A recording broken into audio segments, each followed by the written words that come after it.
صحابه رضی الله تعالی عنهم دومره مینه محبت چې هغوی دین زدم کو، دین په عملی جامه کې پیش کو. عبدالله ابن عمر رضی الله تعالی عنہ مسجد نبوی کې ناست دی. حضور پاک صلی الله علیه وسلم وفرمیل په دې یوه دروازه زنانه راځي او په دې یوه باندې نارینه راځي. نو هغه د زنانو دروازه به کله کله داسې وه چې خالي به وه، نو سړي به هم پرې راتله.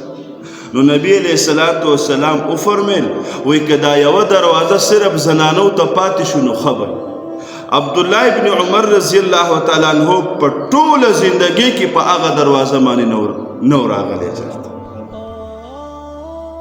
قربانی، مینا، محبت، خلوص ټول عمر کې پې نو راغلی.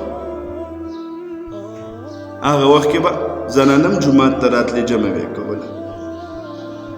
بیا ورپسې عبدالله ابن عمر رضی الله تعالی عنہ باره کې راځي، وایي دی د صحابو سره چېرته په سفر تللی و.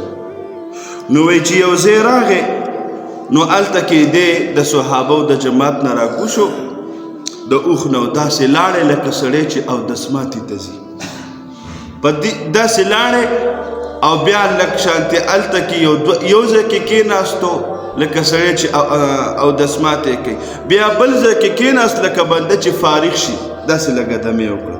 بیا راغی نو دې صحابه ورته وی حضرت تاسو خو اودس ماتې هم اونکو او طریقې هم د اودس ماتې وکړي.